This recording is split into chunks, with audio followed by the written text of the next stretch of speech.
Welcome, everybody, to episode 345 of WordPress Weekly for Wednesday, January 30th, 2019. I'm your host, Jeff Chandler, joined by John James Jacoby, and we are both in the middle of a deep polar bear vortex. It is huge. We are stuck very deep in a Midwestern vortex of very frigid temperatures. What is it by you? We got negative. Well, I mean, depending on wind chill or not. There's the actual air temperature here is -3, but it feels like -17. Yeah, so we are negative 11 with a wind chill of -35. But, don't believe the hype, I think, is maybe a little bit of this because they're like everything around us right now is closed. Like restaurants are closed. Which like one place by us was like, hey, we out of concern for our employees, we are closed today. And then everyone else was like, well, we like our employees too, so we should close also. And now nothing is open. But like, you move from one climate controlled home to a climate controlled vehicle to a climate controlled workplace. And it's just warm everywhere. Like a friend of mine walked to the office 1.5 miles. He's survived. Well, the people, one of the decisions I support is keeping postal workers home. Because they're outside. But there's a difference between someone working at the walking from house to house versus driving a truck and delivering things. Right. I get it. There's a lot to be worried about, and everybody's jobs are different, and what they do is different. Careers are different, and I don't mean for this to come from like I work from home, and I expect for everything to be open and convenient, friendly kind of place. That's not the point here. My point is that, like, I don't know. We're in Wisconsin. It's gonna be cold. It's gonna snow. I had a board meeting canceled because it was snowing. Well, these are people that make the decisions on how the plows plow. If you can't make it to your board meeting because it's snowing outside in Wisconsin, and you could have the plow truck drive you to the meeting because you are in control of the trucks. Like, don't cancel the meeting because it's cold or snowing. It's where you live. It is part of living here. I don't know. That's my rant. I mean, there's cold, but what we're going through now, this is killer cold. This is, you don't mess around if you're going outside cold. But then, should we get on the show? Should we? Probably should. We probably should. I guess we should because people are going to be like, God, where's the WordPress stuff? So no kidding. We had a excellent show, I believe, Weather Weekly? Weekend. No. Yeah, WordPress Weather Weekly. WordPress Weather Weekly. Every week it's about a different storm going on in the world of WordPress. But we had a great conversation last week with Morten Rand Hendrickson and Rachel Cherry that generated some discussions and comments. Mm-hmm. One of the things I wanted to do first is a couple of people commented on the show notes of the article. Daniel Bachhuber mentioned that it was a pretty good conversation. He appreciated the level of nuance in it. Terrence left a comment. He says, I think Morton's motives are solid, and his WordPress worldview seems to be spot on. There is also no doubt in his mind that he would make an excellent candidate to fulfill a role as a leader as WordPress.org evolves.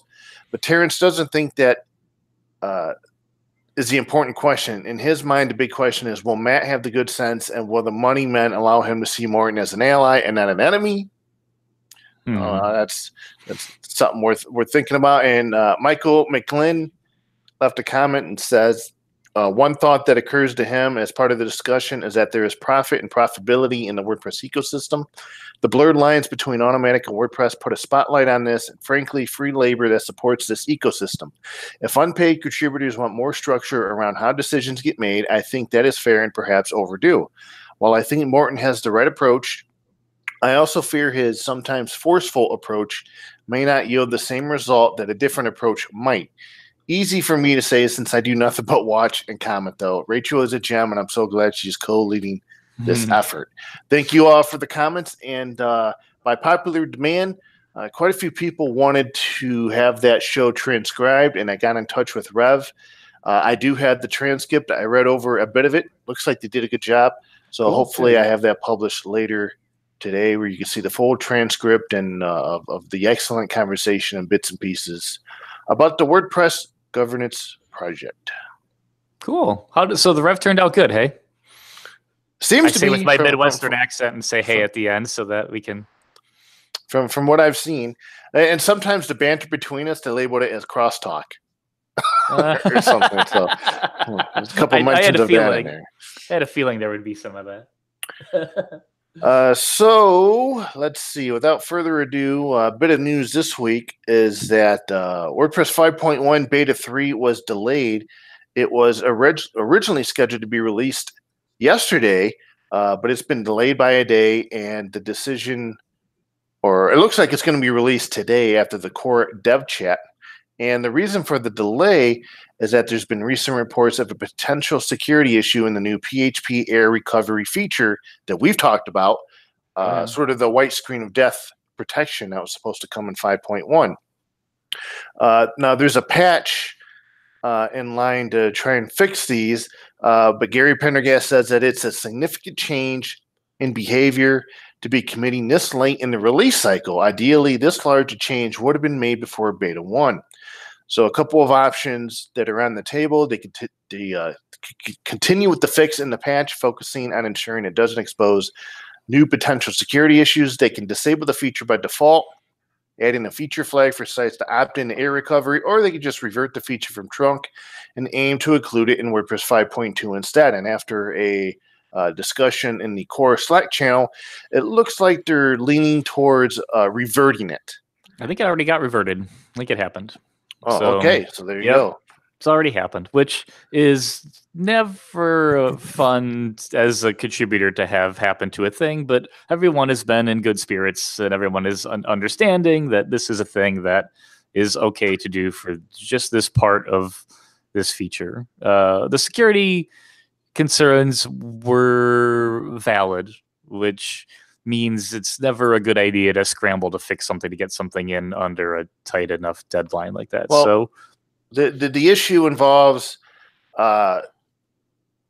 particularly how a malicious attack could cause even safe plugins and themes to be paused. Mm-hmm. And so they've been investigating or reducing the attack vectors by pausing extensions less aggressively. Mm-hmm. And it looks like it appears that it is impossible to reliably prevent all loopholes surrounding this. Mm-hmm. And based on what I've seen in the patch, they're actually trying to create a multi-part system where you would have a sort of recovery mode. You would click to enter that recovery mode if you're an admin. You get this special cookie. You get the special link. You'd be able to go in and suspend things or get the site back online. Mm-hmm. So basically, it looks like what end user, and I was sort of thinking about this, if this gets implemented, but when end users enter recovery mode and they do all these things to try and get their site back, looking at this patch, you kind of get to see how much work and effort is behind just that process. Yep. I mean, the whole thing with PHP as a server-side processing language is that it's not really designed to for there to be any middle ground between it working or it not working, right? So WordPress implementing this as a feature to say like something wasn't working, but we caught it right in the middle and we're still able to recover from that is a little bit of a new territory for PHP type of applications. So having this come into WordPress and the newer kind of re-architected approach of tokenizing it and giving having there be a UI around what decision needs to be made from a site admin sending out the email. There's a lot of little things that a little polish that went in that all needs to be kind of retested and solidified for this to be ready for everybody's WordPress site. So I support reverting it. I think it's disappointing whatever that happens because it's something I was looking forward to seeing out there, but that's okay. There's plenty of time to get it right. And near the end of the initial ticket, it says, for example, consider that when a site is broken and nobody has a valid recovery link, the site is still as inaccessible as before. So that has to be mitigated, which is the entire purpose of the whole recovery link and white screen of death protection is to prevent the site from being inaccessible. Mm-hmm. It's a cool feature, like technically challenging, and like the way that it is customizable is neat. And I'm really excited for it to get rolled out to see the impacts that it has for like all of the WordPress users that have experienced the I hate the white screen of death sort of name of the thing, but that's what it is. So I'm excited for that to be a thing of the past sooner than later. And in acquisition news, Lumania, which is a company Miriam Schwab founded in 2005, one of the leading WordPress agencies in Israel, they have been acquired by a company called Leverage.it or Leverage It. And so that's pretty cool news on her part. Leverage IT, I think they're based, yes, they have current offices in Detroit, and the head office is in Toronto. And thanks to the acquisition, they now have an office in Jerusalem, thanks to Illumina. And they're going to have a team in Israel. The ground team is going to be headed up by Aviva Krieger, who's been in the WordPress scene for about 10 years. And Miriam is going to stay on board with the company as a partner to make sure things transition smoothly. So congrats to Miriam. She was actually on the show back in episode 205 of WordPress Weekly in 2015. I remember that show like it was yesterday. We talked about what the WordPress scene is like there in Jerusalem and Tel Aviv and what the atmosphere is like, and it was a pretty cool episode. I think I was around for that one. That was pre-me. So congrats to Miriam, and congrats to Illumina. There's another new chapter in her life and that company's life. And something I came across on Security, and I wanted to mention this because I'm always sort of a bit fascinated on these techniques and what have you for spam and blogs and what have you. But Security recently published an article titled "Spam Injector Disguised as License Key in a WordPress Website." So they describe how a client opened up a malware removal ticket reporting some weird spam URLs injected onto their WordPress website. After further investigation into the files into the website, Security discovered a hidden encoded spam injector malware in the following theme file, and it's the themes toolbox functions.php file. And the attacker formatted the encoded injector to look like a theme's license key in order to distract the eyes of a less trained security analyst from suspecting this to be malicious code. And in the article, they show examples of the code and base64 and layers of encoding in the token. And I just thought it was rather interesting that, God, man, now they're getting to the point where they're disguising malware as a theme license key. Hey, whatever. Props to the ingenuity, I suppose. Yep. So that's why the base64 encoded things are not allowed in the WordPress plugins. Generally frowned upon in the WordPress WordPress community.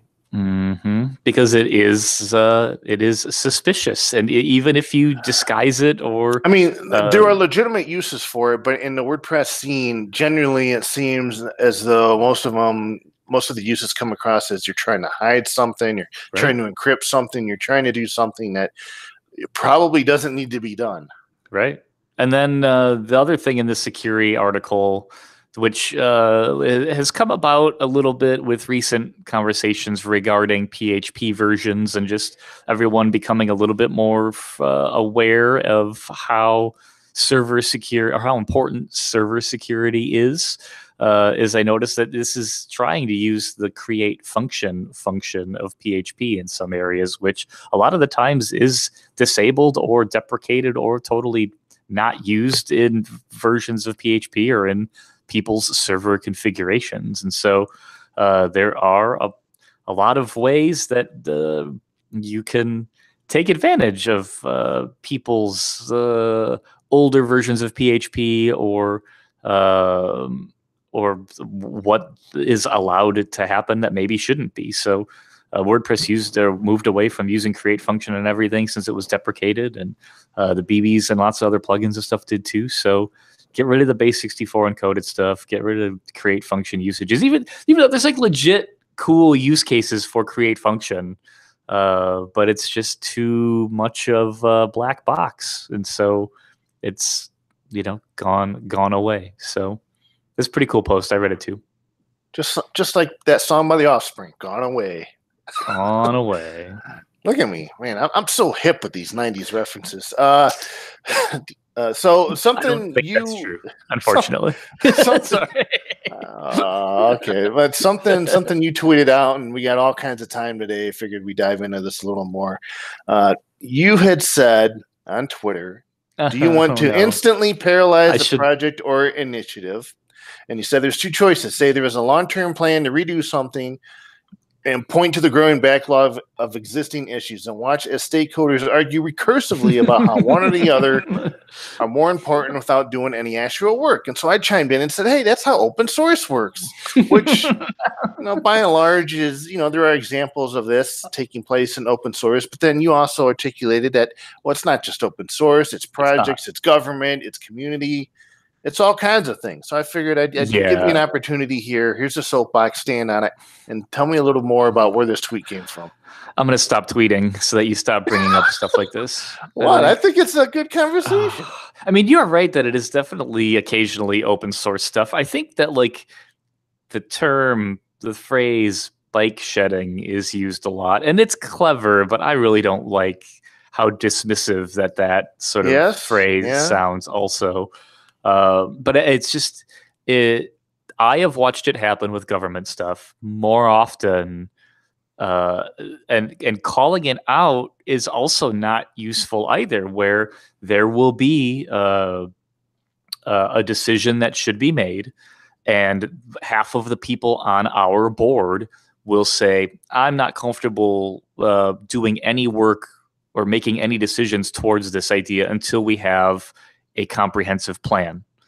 And then once there is a plan, then someone will say, well, that is something that needs to get done, but it's not part of the plan, so let's not do it.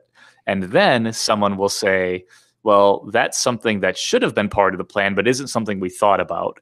And so now everyone is only talking about a plan or what's not in the plan or the lack of a plan, without ever actually fixing the problem, ever. And so, the problem is we need more sidewalks. We need to fill in the gaps where there are missing sidewalks. And you know what that involves? Sidewalks. It just involves saying we need to fill in the gaps for sidewalks. It doesn't really involve having a comprehensive plan exactly for where all the sidewalks should be. We just need to accept that we need to fill in the gaps where there are missing sidewalks, and then we can attach or we can attack each individual area as we need to go. But saying that, well, we're going to redo that street. Maybe eventually the state is going to come and repave that road. And so why would we spend $250,000 putting sidewalks in on that street if the state is just going to come and tear it all up anyways? Well, the state has been saying they're going to tear it up for 10 years.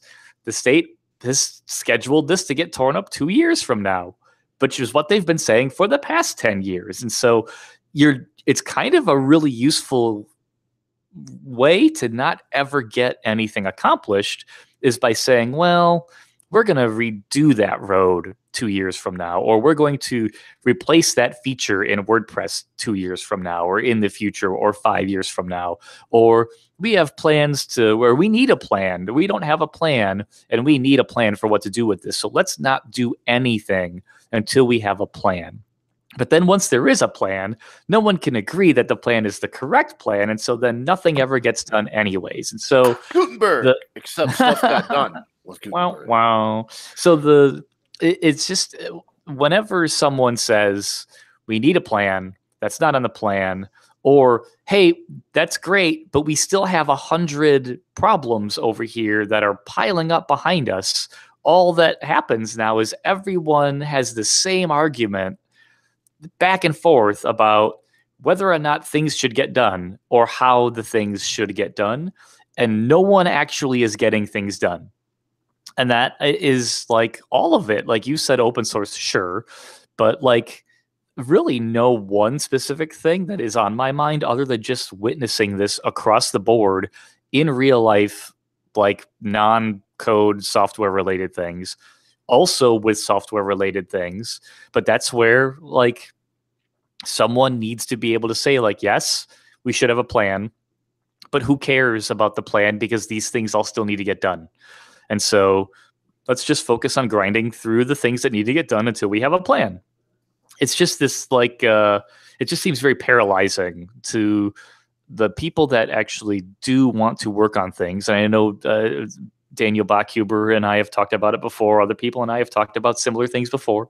But like, I kind of feel like the best, and even we talked about it a little bit on the show, I think last week, where like it just feels like open source works a lot better or is a little bit more healthy when people are able to chip away at smaller things, regardless of what the plan is a year or 2 or 5 from now.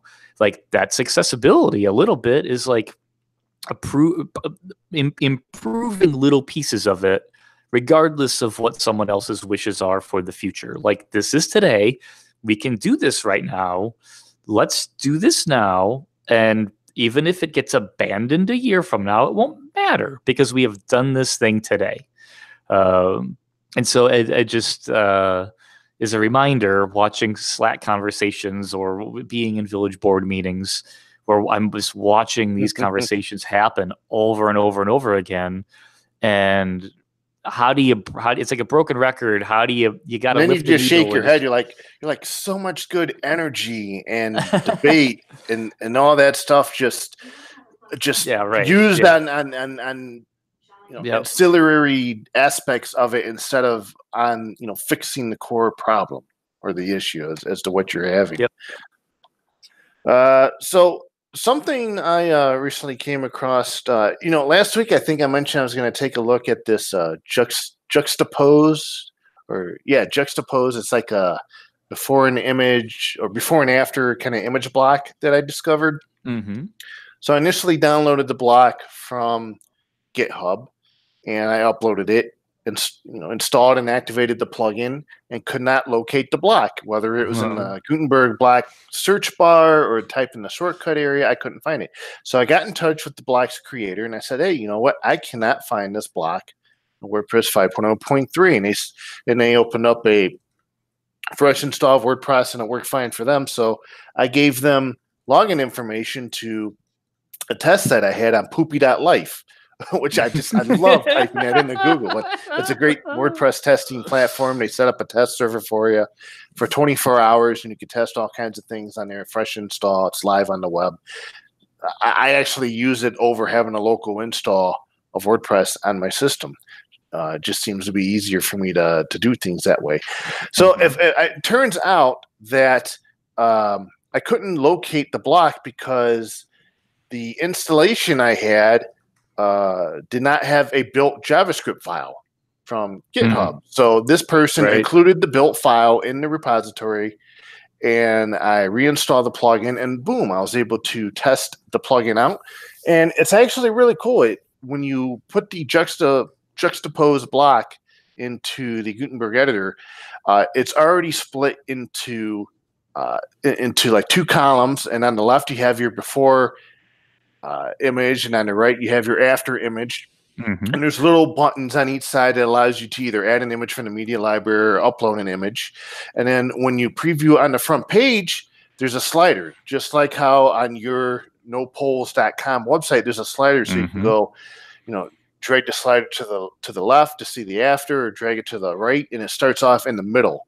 And it's a very easy actually before and after type plugin. So I was kind of impressed by that, and kind of gives you a little bit of insight into just the ease and possibilities of what these Gutenberg blocks can offer when everything works. Well, it is a different, like what the JavaScript community was able to achieve is something that, like, frankly, WordPress has never been able to, which is like building a very small set of like one-off kind of tools to get to just do one thing and do it really well, and then make that flexible enough to get brought into kind of any project at all. Like a lot of people have tried to do that with WordPress plugins unsuccessfully, but the JavaScript community has really thrived in that way, where with many different tools using Node or React or whatever else, whatever the flavor of it is, doesn't matter. But JavaScript folks have been able to build little front end widgets and dinguses and tools that other people can bring into their libraries as dependencies and build something cool with. So you're exactly right that the kind of future of the Gutenberg block is really embracing that part of the greater JavaScript culture that regular WordPress folks maybe aren't as accustomed to trusting and building blocks around things that aren't under their own personal control, but that they're trusting somebody else to do the right thing with. So I'm happy that it was as cool as you thought it was, because we talked about it on the show quite a bit the last time. But it's the build process of not including those built files is a hang up that a lot of people have right now, including even WordPress core itself, is whether or not to include those. The reason I bring it up is because there are other blocks I've discovered that people are creating on GitHub, and so I go to check them out.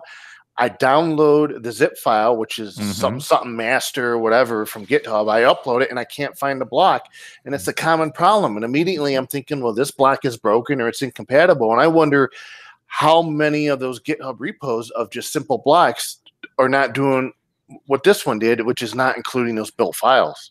Yep. Not entirely my fault that I can't find the block. Well, it's a different world, right? Like you're used to the zip file being a complete and finished binary. Well, yeah. Right. Whereas downloading the zip from GitHub is just a zip of what's in GitHub, which doesn't include the built files. Yeah, well. It's just the raw files. And so it's just a different world. It's a different approach to getting all those kind of things done. Like that's why I think with the BBs we include the compiled versions of things, because a lot of people do still run it from trunk. And so we switched to having different build processes and things. And I know we did the same thing with EDD during the 3.0 release cycle, and a lot of folks have moved away from that. But long story short is I really think kind of like what WordPress core sort of does now is like have an automated build process. And so the developers are able to work on in the developer side of it, and then a machine, a server, a bot is responsible for building the thing that users would use, and just saying, this is where you go to download it, and it comes pre-built and pre-packaged.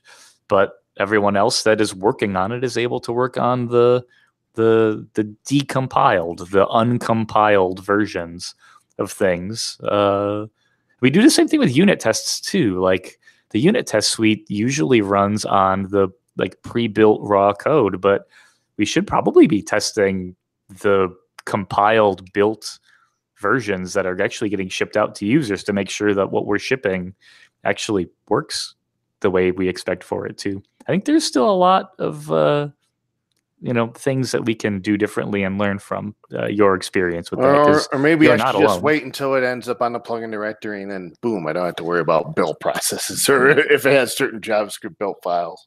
Well, but that is the barrier to testing that the build process sacrifices, unfortunately, which if you want users to test what you're building, you need to make it easy for them to do that.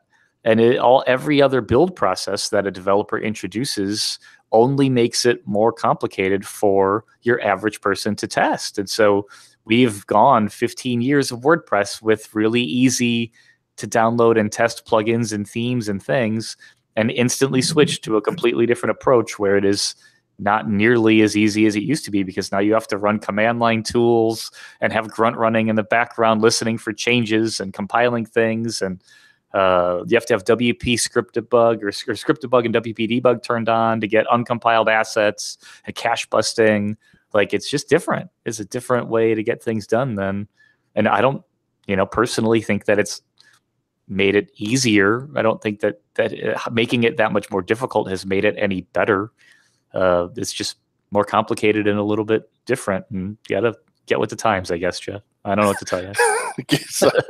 I'm having a difficult time getting with the times here lately.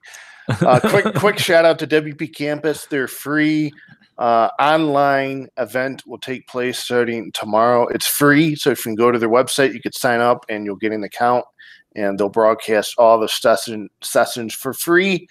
And they're including a session. I think it's tomorrow at 1 p.m. I'd have to check the speaker schedule, but they're going to actually do a presentation that will look more into the WP Campus accessibility audit of Gutenberg and how that is going to come about and how that whole process took place, which that should be an interesting session. So I know by the time you listen to this, it might already be Thursday afternoon or whatnot, but the sessions will be available online for free. You'll be able to go back to them and watch them. But pretty cool event, and glad to see Rachel Cherry continue on with I like these sort of alternating conference they have going on where you have WP Campus online, and then once a year they do WP Campus in person where they actually hold it on a university or higher education campus. I think that's a pretty cool system they have going on there. I think so too. It kind of takes advantage of all of the things all of the conveniences and all of the important parts of it being involved with education and campuses and technology all in one. I agree. So there's that, and then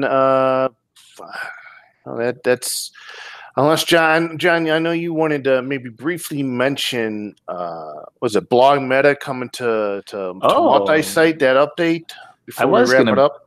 I was going to bring that up because at least it's something that I can speak on with a deep kind of education about, but I don't know lickety split about Multisite. I forget if it was Felix. Let's see who posted it. I think Felix posted on the Core Make blog about a feature that is coming in 5.1 as part of a WordPress multi-site enhancement to introduce another shared global meta table for sites. And so there's kind of been aside from multi-site sort of being an interesting feature in WordPress in general, every WordPress site keeps all of its settings in a separate database table for each individual site called WP Options. And so if you want to, in Multisite, try to query the database for a list of sites, there is no metadata associated with them. At least there hasn't been up until WordPress 5.1.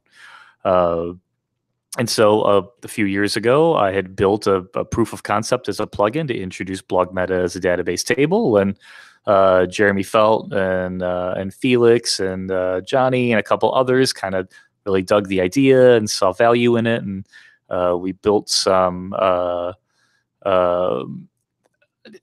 enhancements to use that new database table in future versions of WordPress to clean some things up that are old multi-site ways of thinking and features and modernize them. And so that was something I wanted to at least mention on the show because I had a little bit of a hand in it, but also kind of the first new major multi-site like thing and feature in a long time. And a lot of revisions and care went into merging that plugin or kind of its core fundamentals into core. And so Felix and Johnny did an awesome job at getting it ready and in. And so amongst the things that are all happening and really cool and going into WordPress 5.1 that are Gutenberg related and doing the white screen of death protection and the PHP version things, I wanted to make sure that the multi-site team got a shout out for all of the hard work that they put into getting Blog Meta ready to go and in for 5.1. So now eventually we could do some cool things. Keep track of the number of posts on a site and query by popular sites, or do site meta queries to pull sites out in specific neat kind of ways that we wouldn't be able to before, or we can make some all options cache things a little bit more performant by removing some of the old site invitation values that would get saved to WP options, because there's really no other place to store them in Multisite. We can store them in blog meta, and we can have single site all options performance be a little bit faster over time. So the blog meta database table enables cool future multi-site things. And so I wanted to, if we I had wonder time how in the many show. people forget or don't realize that WordPress has multi-site support built right in the core. I know. Wonder. I mean, it doesn't. It never really did get any easier. The plan was always to maybe make multi-site a little bit easier to turn on, but it is kind of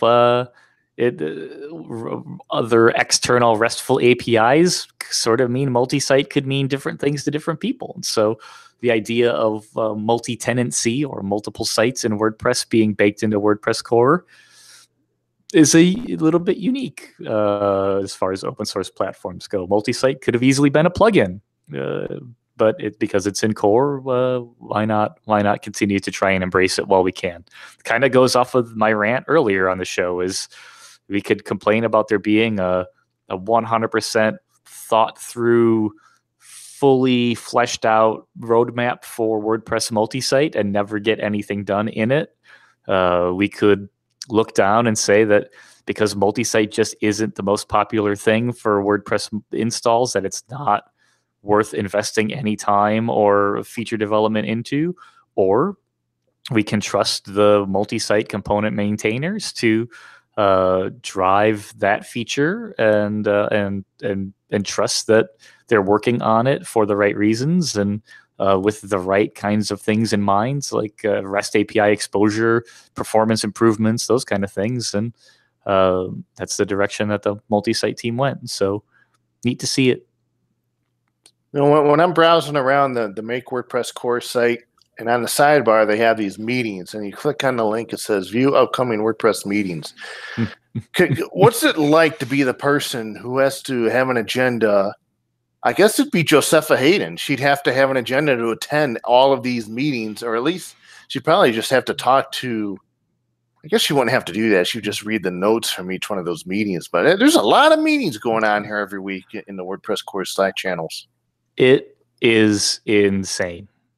Like there's just too many. So we're creating a Slack fire hose, just like there's a fire hose for all the commits that happen in track. So the way that, like, the way that and I guess I had mentioned this to Josepha earlier in the week, because I was browsing down that same rabbit hole going like, ugh, this is impossible. Like there's just it's impossible to be in half of them. There's just too many. But like this is again one of those like in real life, in-person problems that it kind of gets solved by there generally being like one meeting room. There is a meeting room in an organization that everyone schedules their meetings in, and everyone knows that all of the meetings happen in that room. And so there's a calendar of events where you can see when that meeting room is booked and what's happening in that room. And if for some reason you need to meet about something and that room is taken, then you meet in a different room. Right now, we're doing more organization where we, meaning the community, the WordPress community. Yes, please explain your use of the word we. Thank you. There is more. The fact that there are posted agendas is great. That there is a wrap up and notes going on all of the Make blogs is amazing, because it is super useful to have an agenda to know what the meeting is about, and to post the wrap up is really important. But every Slack channel is different. Their meeting is different. Their time is different. There are lots of overlaps between teams, and you'll never know when to be in a meeting that matters to you, or when one of your issues is going to be mentioned or brought up, whether or not you should be in attendance for it or not, because these conversations do skate off the agenda quite a bit. And so with real in-person professional type meetings, you don't go off the agenda. And when somebody does go off the agenda, someone has to be the leader in the meeting and say, hey, that's great, but we are not talking about that today because the stakeholders that care about that issue are not here. That was not on the agenda. We cannot talk about things not on the agenda.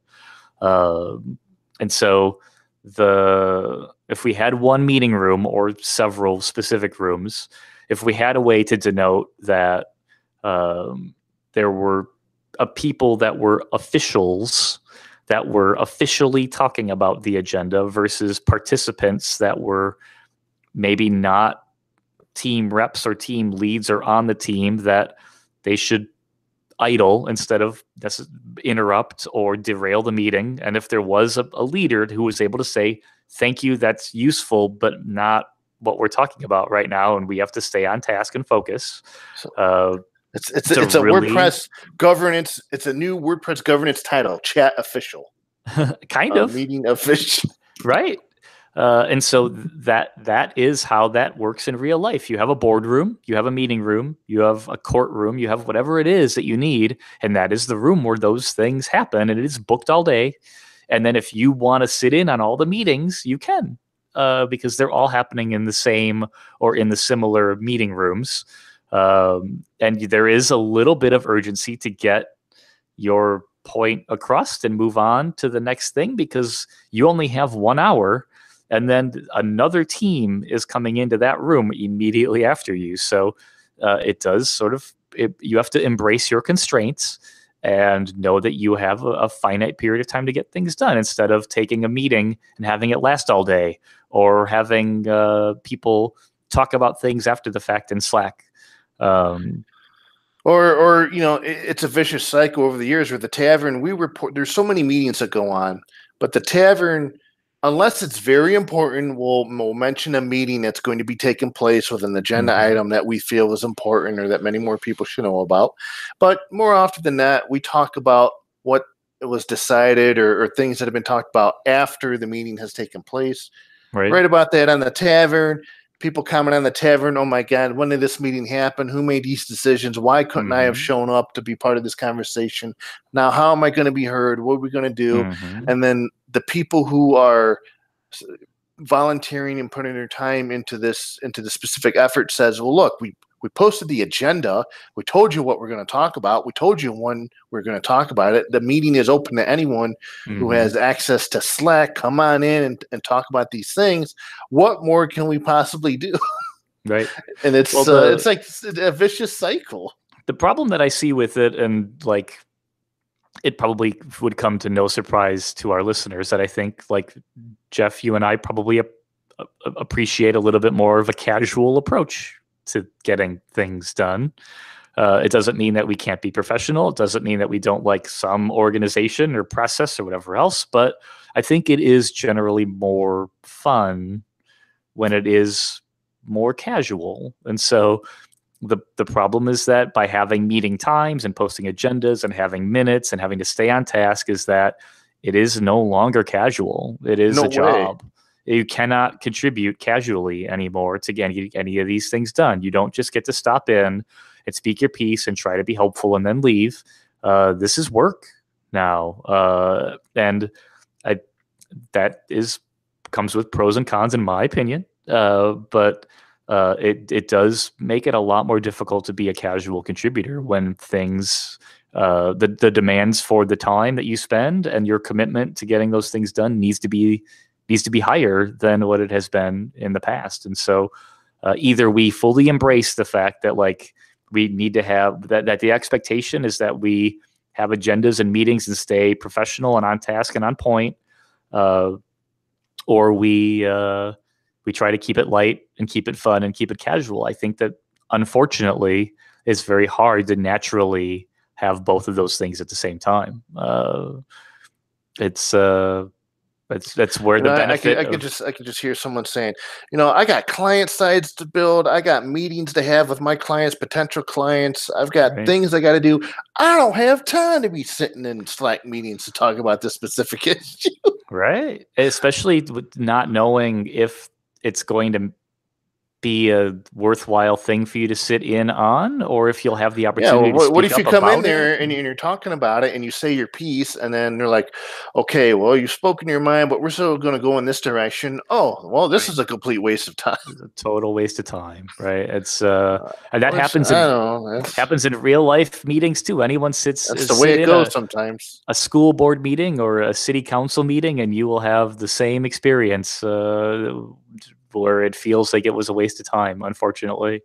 But it means it is intentionally not a casual meeting anymore. And that's what happens, I think, as a consequence of size, right? Like the meetings that we have for Buddy Press or BB Press, when we have them, are still very casual, and whether or not they should be, we can decide that. Well, but as far as I'm concerned, if any of these meetings have free pizza, it's never a waste of time to attend them. Hey, I bought pizza for board meetings before. Now, I would show up to that board meeting. I wouldn't care about what you're talking about, but I'd show up. I've done it. We've had committee of the whole meetings where it's going to be a long night because we're talking about hot topic issues or budgetary concerns. We're going to be here for 5 hours. I'm bringing pizza. I've highly considered actually getting a Planet Fitness membership for their Pizza Thursdays or whatever they have. Oh wow! this episode brought to you by Planet Fitness. No, not really. You get the check in the mail from Planet Fitness. For our listeners out there, take a look watch the video of this show on YouTube sometime, and you'll see Planet Fitness no way sponsors this show. Especially not for me. Well, I'm a big boy. Either. I'm a big boy, John. So, well, I can only see you from the torso up. So yeah, well, this could get. You got a haircut. You look 10 pounds lighter. Yeah. Thank you. So other than that, there's not really much else that's on my mind that I kind of want to. Spend more time on. I think maybe we might be able to get a show out there that's under an hour for the first time in a long time. I do want to say that we have interest, and I'm hoping one of my goals this year, it would be really cool, something I've been wanting to do for a long time, is to get Dries and Matt Mullenweg, Dries, the founder of Drupal, and Matt Mullenweg, the founder of WordPress, on the show at the same time. I think that would be an epic conversation. It would be a lot of fun. It would be a ton of fun. There'd be a lot of stuff to talk about.